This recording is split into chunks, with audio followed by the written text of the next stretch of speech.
Boa noite. Chegamos ao final da nossa série. Eu espero de todo o coração que essa série tenha falado com alguns de vocês, como falou no meu coração. Eu sei que alguns manifestaram suas opiniões pessoalmente, escreveram, mas eu fico muito feliz de chegar no último capítulo assim e saber que, pelo menos em algumas vidas, eu sei que Deus tem usado a sua palavra e transformado e fazendo diferença na vida, nas famílias e tudo. Então, eu sou muito grato a Deus por isso. E espero que hoje essa palavra também fale conosco, porque nesse último dia que nós temos explicado sobre essas redes de proteção, nós temos insistido desde o primeiro dia que nós precisamos de redes de proteção nas nossas vidas. Os dias são ruins, Salomão falou que os dias são maus e já milhares de anos atrás, e os dias estão cada vez piores, as tentações são cada vez maiores. Então, se a gente não for inteligente, sábio e seguir alguns princípios da Bíblia para colocar essas redes de proteção, facilmente a gente acaba se ferindo. E às vezes, como nós vimos aqui em alguns capítulos, às vezes as cicatrizes são tão profundas que demoram anos, décadas, e às vezes nunca vão embora. Então, por isso a gente precisa realmente aprender a estabelecer essas proteções para a nossa vida. Bom, mas eu sei que muita gente pensa assim, é verdade, o Paulo tem razão, é muito importante ter rede de proteção. Eu queria muito que a minha esposa, por exemplo, tivesse rede de proteção. Ela trabalha fora, não fica dando confiança para qualquer conversinha, não pega carona, aquelas dicas que a gente deu para os casados, né? Queria muito que minha esposa tivesse a rede de proteção. Eu, pessoalmente, não sei se eu preciso. É isso que muita gente pensa, né? Ou então, meus filhos, puxa, filho, você assistiu a mensagem, mas volta em casa, tarefa de casa, assistir tudo de novo. A série está lá no site, assiste o capítulo da sexualidade, vamos gravar no DVD, você vai assistir mais 10 vezes. A gente acha que é importante, mas para os outros, a gente não precisa. Nós somos inteligentes, sábios, nós não precisamos, mas a nossa família, nossos filhos, nossa esposa, nosso marido, todo mundo à nossa volta precisa de uma rede de proteção. E às vezes, alguns que estão aqui, talvez estejam pensando assim, na verdade eu não estou querendo uma rede de proteção, na verdade eu estou querendo ficar com ela. Independente de ser casada ou não sei o quê, essa rede de proteção que o pastor falou aí, na verdade me atrapalha. Na verdade o que eu estou querendo é viver intensamente. Poxa, acabei de me separar, né? Alguns podem estar pensando assim, saí de um casamento agora, está na hora de eu aproveitar, agora o pastor vem falar disso aí, de rede de proteção, que não, para a gente tomar cuidado.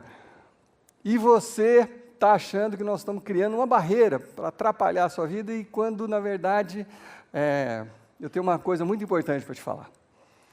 Você descobre, com o passar do tempo, e quanto mais você vive, mais o tempo passou, né? Você vai descobrindo, com o passar do tempo, uma coisa muito, muito importante. Você não consegue satisfazer nenhum desejo. Você já parou para pensar nisso? É impossível satisfazer um desejo. Eu vou explicar isso, tentar explicar isso melhor, mas é impossível. Então, você está desejando fazer o que deu na sua cabeça, sem rede de proteção, tudo porque você acha que, puxa, se eu conseguir aquela garota, se a gente conseguir se envolver sexualmente, nossa, minha vida vai mudar, nunca mais vou precisar de ninguém. É verdade? Não é verdade. É impossível você satisfazer um desejo, porque sempre tem alguma coisa a mais. Não tem uma hora que você fala assim, estou resolvido, acabou, não desejo mais. Não existe essa hora. O desejo é como um apetite. Talvez alguns aqui, como eu, estejam meio com fome uma hora dessa, né? Talvez alguns, como eu, ou como nós aqui que servimos na igreja, que chegamos mais cedo, a gente deixa para jantar depois do culto, né? Vamos supor que a gente saísse daqui e fosse para uma churrascaria. Tudo pago. Marcelão aí que está ganhando bem, financia aí. Quem quiser vai com o Marcelão depois numa churrascaria. Aí você vai, come tudo que você puder. Nossa, Que ali, né, tanto faz o tanto que você comer, você vai pagar a mesma coisa. Então você come, vem uma carne, vem outra, depois a sobremesa, e depois a bebida e tudo. O que vai acontecer? Você vai falar assim, você vai sair de lá muito satisfeito, e vai falar assim, bom, agora eu nunca mais preciso comer. É isso que vai acontecer? É? Não, você vai dormir, você vai acordar, no outro dia você está com fome de novo. Você não satisfaz um desejo, porque sempre... E a tendência, sabe qual que é? A verdade mesmo? A tendência é que à medida que você dá um passo na direção do desejo, ele só aumenta. Não vou olhar para ninguém agora, mas quanto mais você come, mais vontade de comer você tem. Não é isso que acontece? Quanto mais você come, mais você quer comer. Então isso se aplica a todas as áreas da nossa vida. É impossível você satisfazer um desejo. Isso se aplica para a sexualidade. Isso se aplica para as amizades. Isso se aplica nas finanças. Tudo você consegue construir um paralelo com isso. É impossível. Você acha que com 2 namoradas você vai estar resolvido? Não está. Aí você vai querer uma terceira. Você casa com a pessoa que você achou que, puxa vida, consegui conquistar a mulher que eu queria, casei. Mas aí você ainda quer mais, você quer outra, você quer pular a cerca. Não tem fim.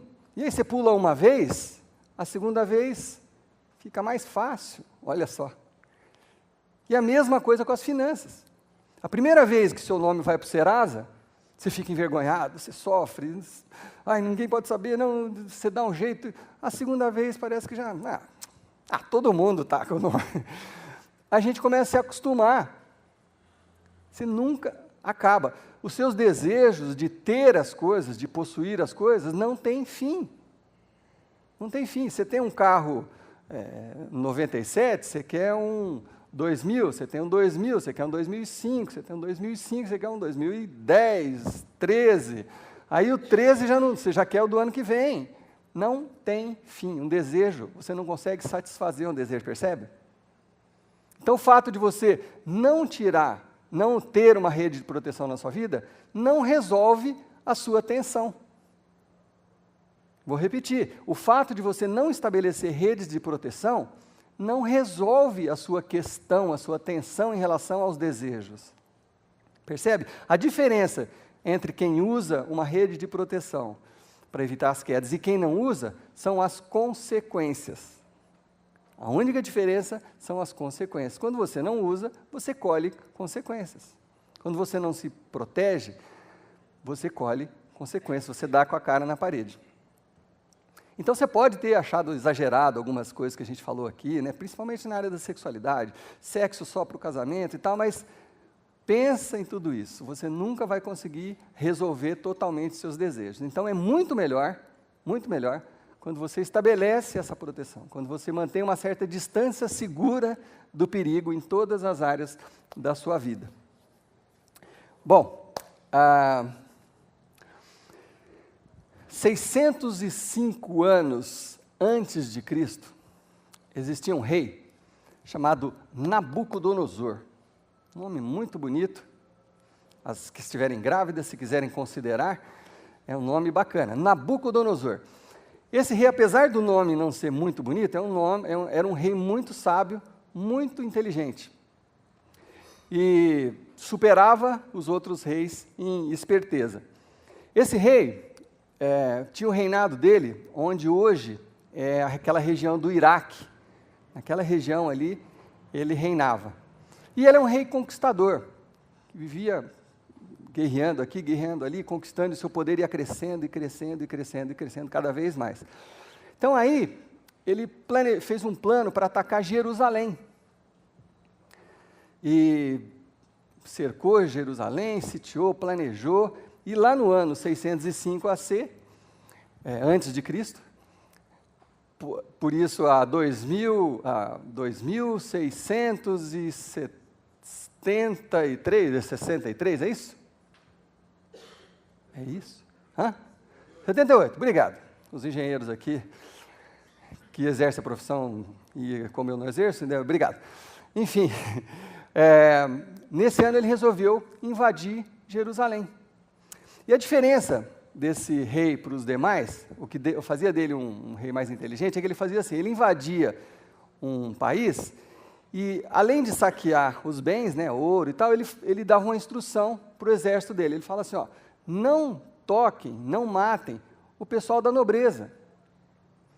A nobreza não mata aquele pessoal da nobreza, os príncipes, os filhos dos príncipes, não mata, traz para a gente. Por quê? Porque o pessoal da nobreza é gente bonita, gente bem cuidada, bem alimentada, inteligente, estudado. Vai matar essa gente pode nos servir. Isso diferenciava dele. Então, ele ia crescendo em sabedoria, porque cada vez ele atraía essa gente sábia para perto dele.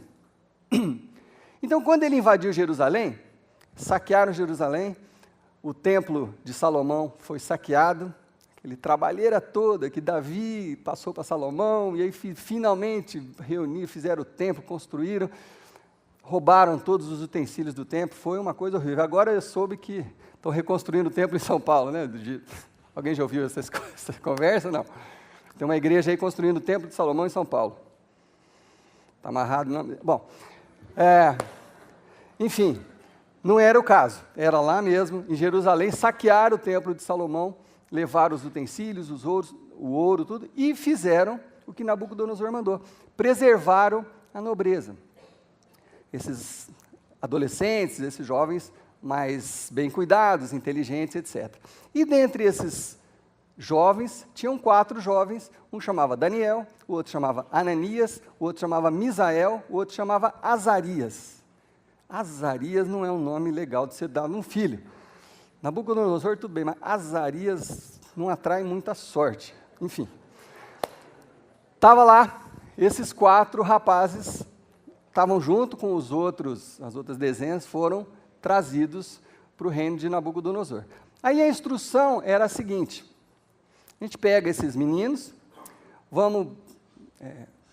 já corta o cabelo deles, já troca a roupa, tira a barba, bota eles para estudar, muda os costumes deles e eles vão nos servir quando eles estiverem prontos.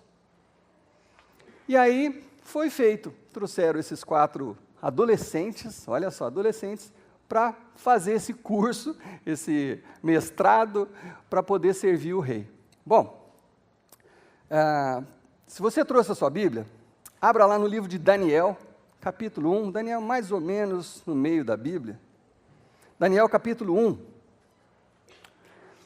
e você vai ver que decisão importante que esses adolescentes tomaram ali, há 605 anos antes de Cristo. Bom, a ordem do rei era que um dos seus oficiais apenas tomasse conta deles e cuidasse desses meninos. Então, se você localizou Daniel, versículo 5 diz o seguinte: o rei designou-lhes uma porção diária de comida e de vinho da própria mesa do rei. Eu imagino que muitos desses jovens que foram capturados devem ter falado assim, puxa vida, peraí, nós fomos capturados, a minha maior esperança era morrer, né? Um inimigo veio e capturou, nós somos da nobreza, eles vão nos matar, mas agora estão falando que a gente vai comer da comida do rei. Pô, isso está parecendo um bônus que eu não estava esperando, né? Estava esperando uma masmorra, agora eu vou comer da comida do rei. E aí, acrescenta, eles receberiam um treinamento durante 3 anos. Olha só, era equivalente a uma pós-graduação, um mestrado, sei lá o quê. Eles iam receber um treinamento durante 3 anos no palácio do rei. Interessantíssimo isso aqui. Então, a maioria talvez estivesse comemorando, né? E depois disso, passariam a servir o rei. Quer dizer, depois de 3 anos no treinamento, eles passariam a servir pessoalmente o rei, viver dentro do palácio. Fala a verdade, uma boa, né? Bacana, pô, sorte desses meninos, né? Em vez deles morrerem, em vez de ir para a masmorra, eles vão trabalhar dentro do templo. Puxa vida, que bacana, talvez muitos deles estavam felizes. Mas esse tal desse Daniel, ele era um sujeitinho bem fiel a Deus, bem inteligente, bem sábio, e ele falou assim, peraí, ó, eles estão mudando meu penteado, raspando a minha cabeça, mudando as minhas roupas, mudando meu nome. Ele passou a se chamar Beltesazar, e os outros Sadraque, Mesaque e Abdenego, que deve ser parente do Aloísio, não sei. Esses 4 mudaram o nome deles, mudaram a cultura deles, começaram a ensinar da cultura da Babilônia para eles.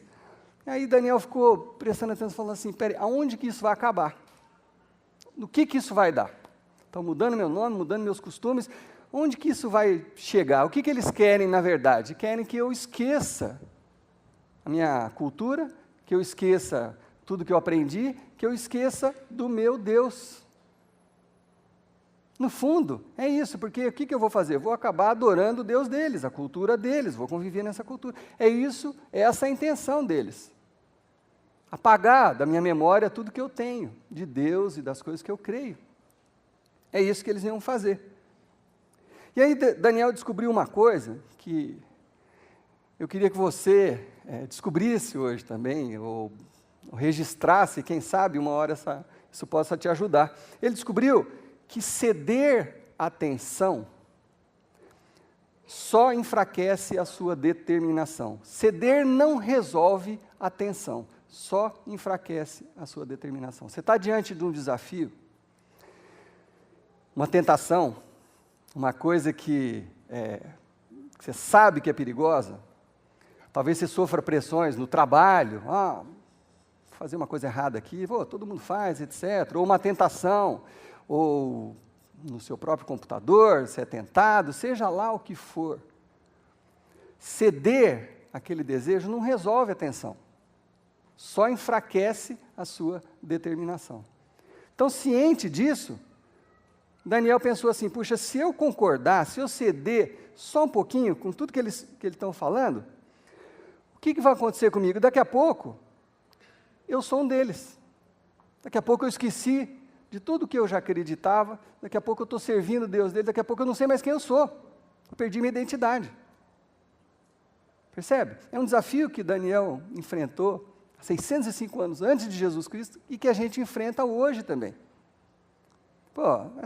Que isso? CD só aqui, que isso? Todo mundo faz, é normal. Percebe? Isso enfraquece aquela determinação, aquela coisa que você tem. Então ele percebeu isso, que se ele não colocasse uma rede de proteção naquele momento,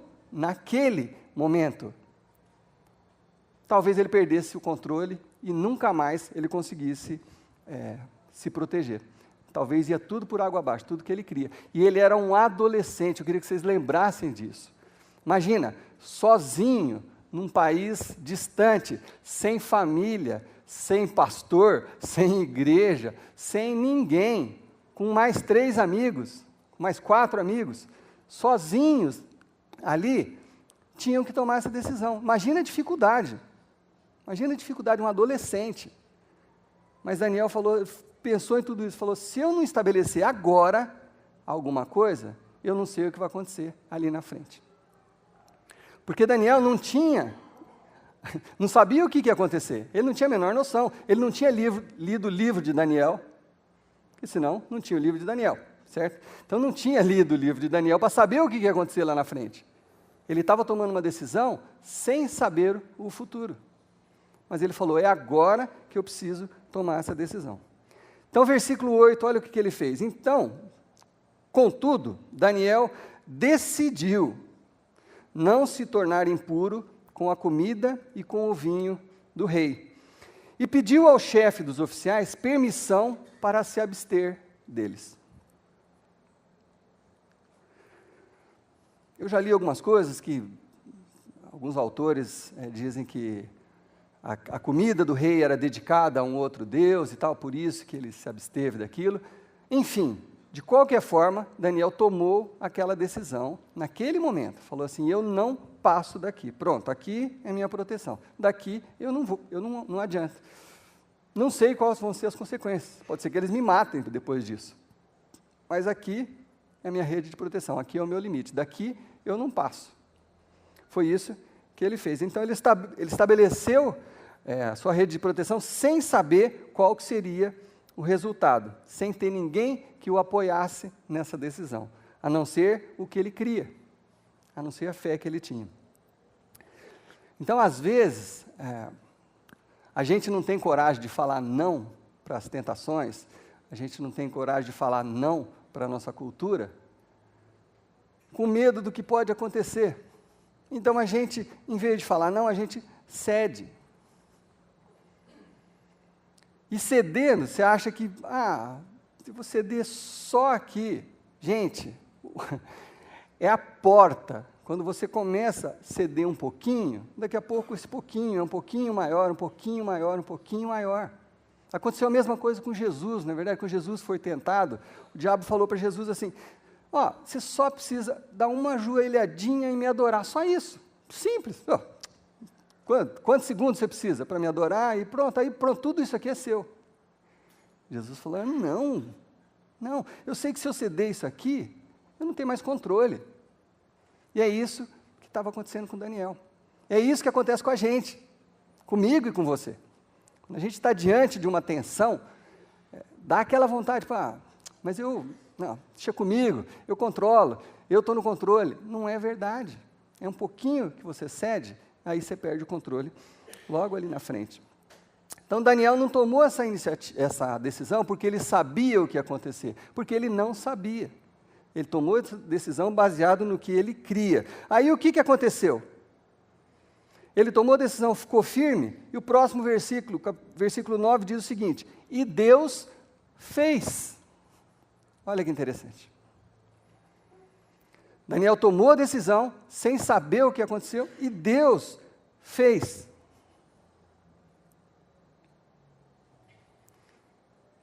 Quando você está diante de uma coisa que você precisa decidir, se você vai se afastar de alguns amigos, se você vai deixar de beber alguma coisa que está te fazendo mal, ou fumar alguma coisa que está te fazendo mal, ou parar de gastar além do que você tem, tudo, quando você tem que tomar uma decisão, dentro do seu casamento, de se proteger, toda vez que você tem que tomar uma decisão, você tem um medo de como as pessoas vão reagir, no seu grupo, seus amigos, as pessoas perto, como que eles vão reagir? Puxa, se eu não fizer isso, o que meus amigos vão pensar? Como eles vão me tratar? Será que eles vão deixar de gostar de mim? Se eu tiver que me afastar de um grupo de amigos que está me prejudicando, colocar ali uma rede de proteção, o que vai acontecer comigo? Você tem medo, nós temos medo do que pode acontecer. Então, por isso que a gente fica naquela tentação de ceder. Mas, enquanto você não estabelece a sua proteção, Deus está esperando só você fazer isso. Deus está esperando o que você vai fazer diante daquilo. Porque aí, quando você toma essa decisão, confiando em Deus, no Deus que te ama, que cuida de você, quando você toma essa decisão, a tentação não te pega. Deus age a partir da decisão que você tomou.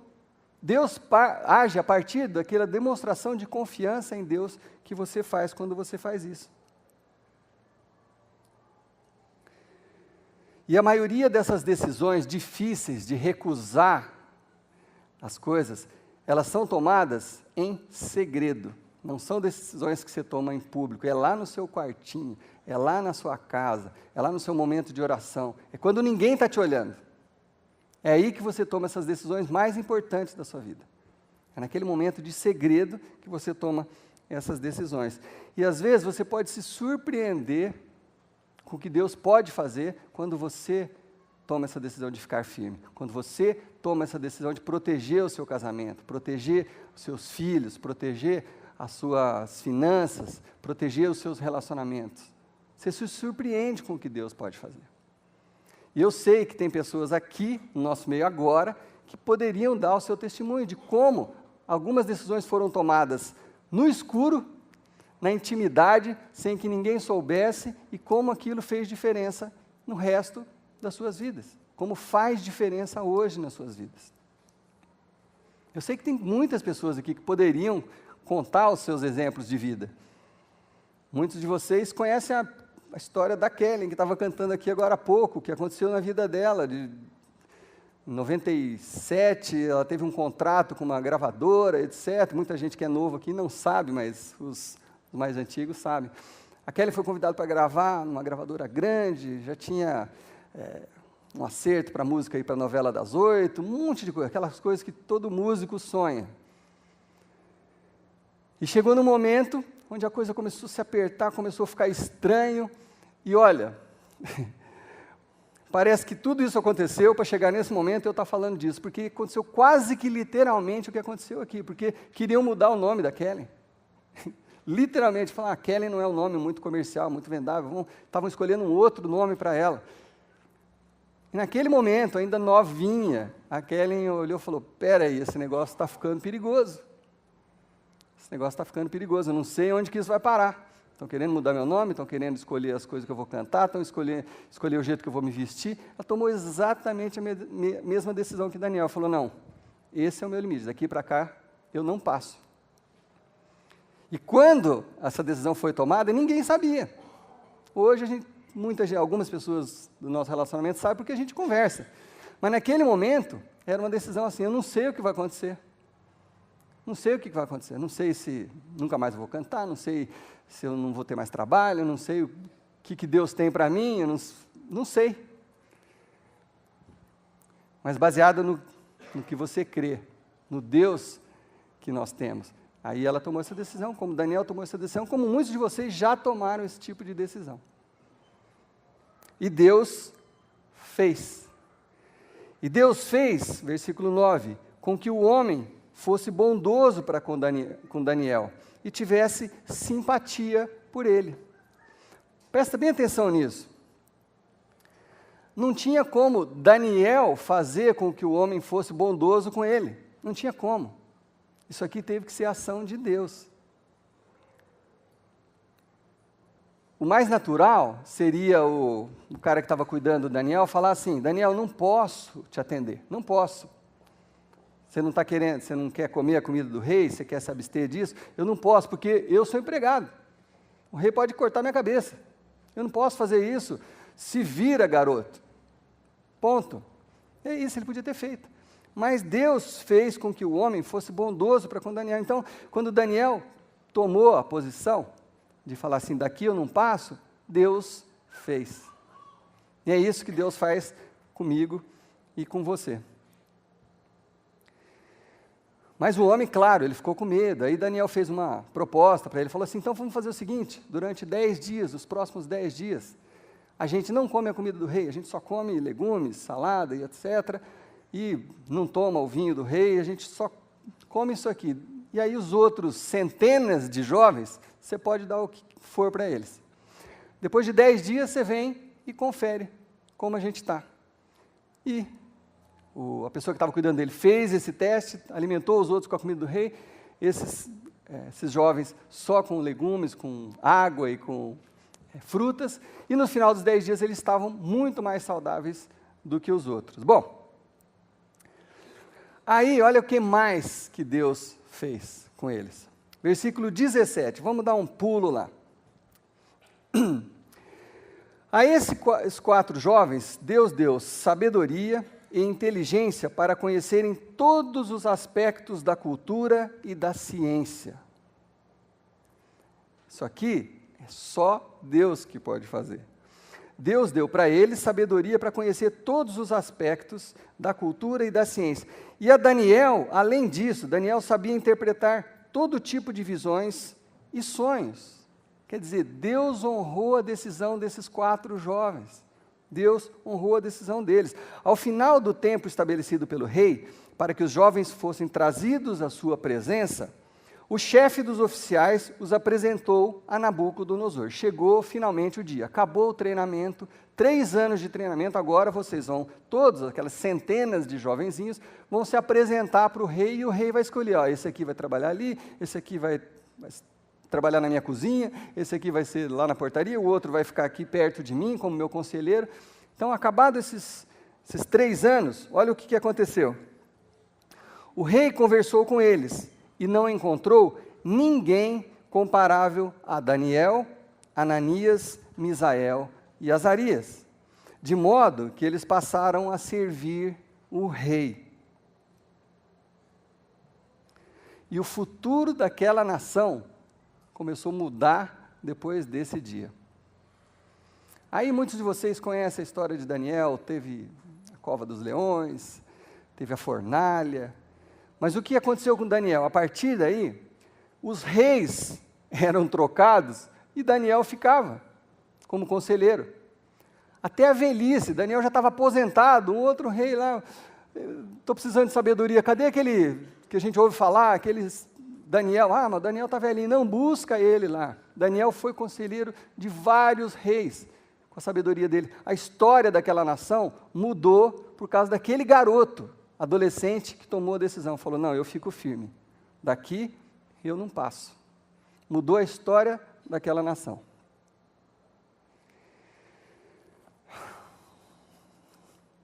Nosso desafio no final dessa série é, será que a gente tem coragem de falar para a cultura, cultura, eu só vou até aqui?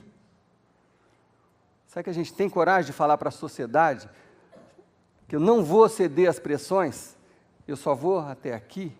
Aqui começa a minha rede de proteção. Será que a gente tem coragem de fazer isso? Precisa de coragem. Esse é o desafio da nossa série, esse é o desafio desse último dia. Será que a gente tem a coragem de falar sociedade, cultura, amigos, eu só vou até aqui, daqui eu não passo? Talvez no seu casamento, os que são casados, talvez o seu casamento está se movendo numa direção errada, perigosa. Será que você é capaz de falar assim, não, a partir de hoje, eu não passo daqui. Marido, a esposa. Com os filhos, talvez seus filhos estejam indo numa direção perigosa, e você ouve opiniões, você vê televisão, você fala, isso é normal, isso pode, hoje em dia todo mundo faz, e você não coloca limites para os seus filhos, você deixa eles. Você fala até um pouquinho, mas você não insiste, quem sabe não seja a hora de você falar assim, filho, é aqui, você não pode passar daqui, filho. Pai, filho, é aqui.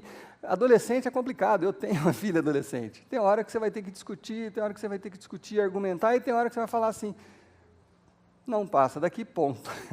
E vai ficar de bico, mas gente, você não pode criar um filho sem limites. Porque eles vão quebrar a cara, vão ter consequências. Quando eu converso com a minha filha, eu falo, filha, a gente está falando tudo isso para você não se ferir.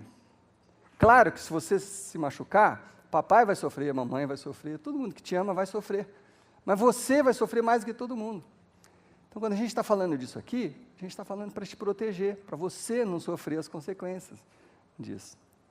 Talvez a sua saúde esteja indo para um lugar perigoso, talvez você esteja abusando de algumas coisas, às vezes até da própria comida mesmo, até falta de cuidado na alimentação. Quem sabe não é hora de você estipular uma rede de proteção que possa evitar que você sofra consequências com isso? Eu não sei, cada um de nós tem uma área nas nossas vidas, na sexualidade, quem sabe, que a gente precisa colocar essas redes de proteção. Só você sabe qual a área você precisa. Eu não posso falar por ninguém mais, a não ser por mim mesmo. Eu tento me cuidar, eu tento estabelecer minhas redes de proteção, mas isso é uma decisão que só você pode tomar. É você e Deus lá no seu quartinho, não é aqui, não é levantando a mão, não é ficando de pé, é uma decisão que você toma entre você e Deus. Deus, a cultura está me empurrando nessa direção, mas eu não quero colher as consequências. Então, por favor, me ajuda a me manter protegido. É daqui eu não passo, nem nessas diversas áreas da minha vida. Daqui eu não vou para frente. Porque sabe o que a cultura tem feito com a gente? Tem feito a gente de gato e sapato. Eles cortam o nosso cabelo, eles trocam a nossa roupa, eles falam vai aqui, aprende isso, lê aquilo. É isso que a cultura faz conosco. Já percebeu? Literalmente, eu não estou falando só figurativamente, não, literalmente. A cultura faz isso com a gente.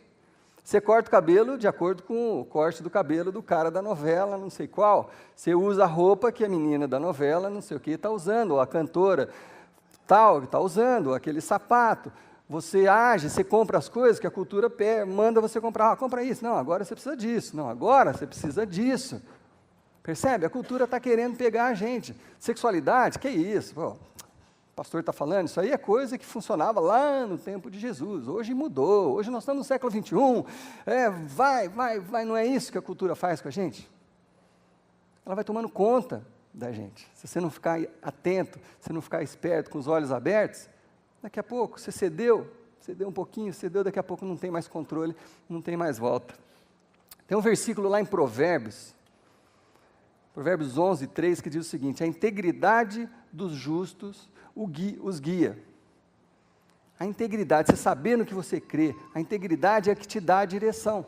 Você saber no que você acredita, você ser inteiro, isso te dá a direção para viver. Você ficar firme naquilo que você crê, naquilo que você foi semeado no seu coração, naquilo que o Espírito Santo de Deus coloca dentro da gente, que dá esse discernimento do certo e do errado. E você não tem ideia do que Deus pode fazer quando você toma essa decisão. Você não faz ideia, aí, literalmente, a gente não sabe o que Deus pode fazer quando a gente estabelece essa proteção. Você não sabe o que Deus pode fazer nessa vida. Tem muita gente aqui com muito potencial.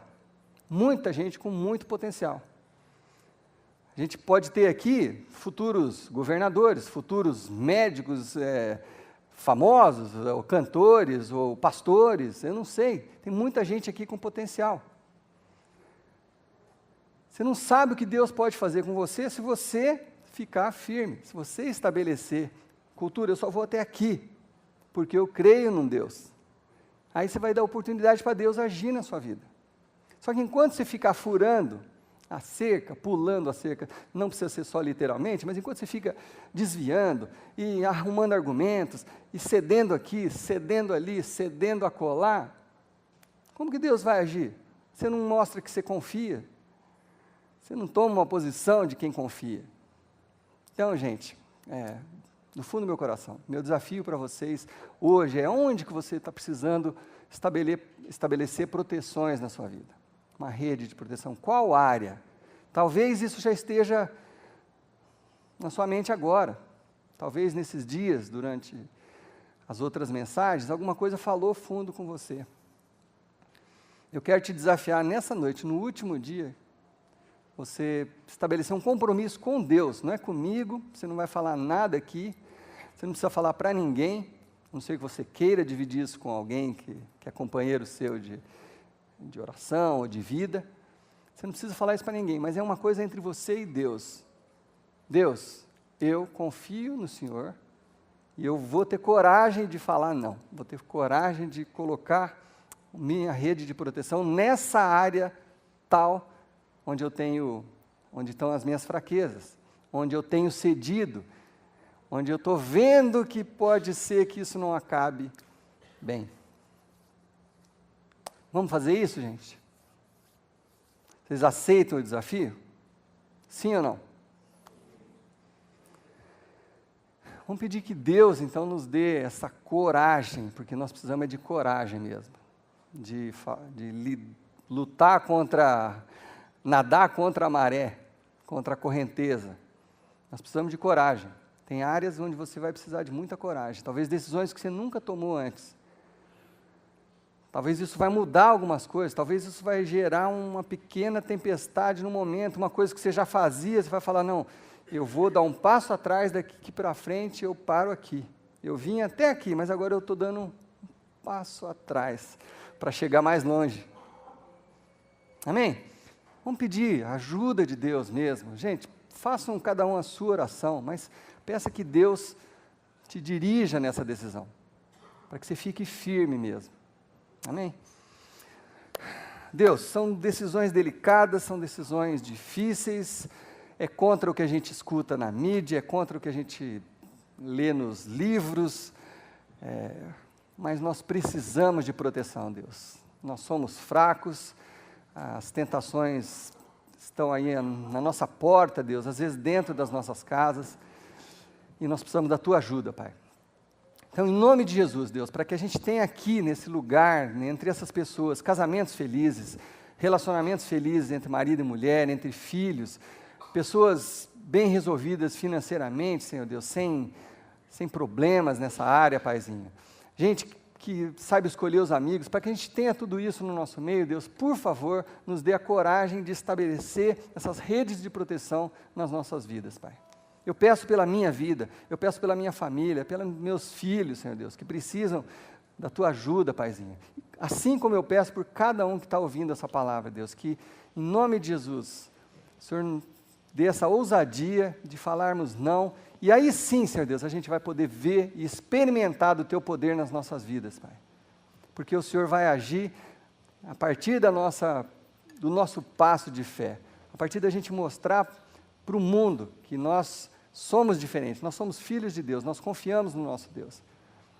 Por favor, Deus, haja no nosso meio, abençoa as nossas famílias, Senhor Deus, nossos relacionamentos, aquelas pessoas que estão aqui hoje, Senhor Deus, precisando de uma cura, precisando encontrar a paz, que em nome de Jesus, Senhor Deus, você esteja sensível a cada oração de cada um desses meus irmãos, hoje e a cada dia da vida deles, Senhor. É em nome do teu Filho amado Jesus é que nós oramos. E o nosso desafio é para que a gente seja luz no mundo, que a gente seja feliz. Então, quero te convidar a cantar essa música com o nosso Ministério de Louvor.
Vamos falar.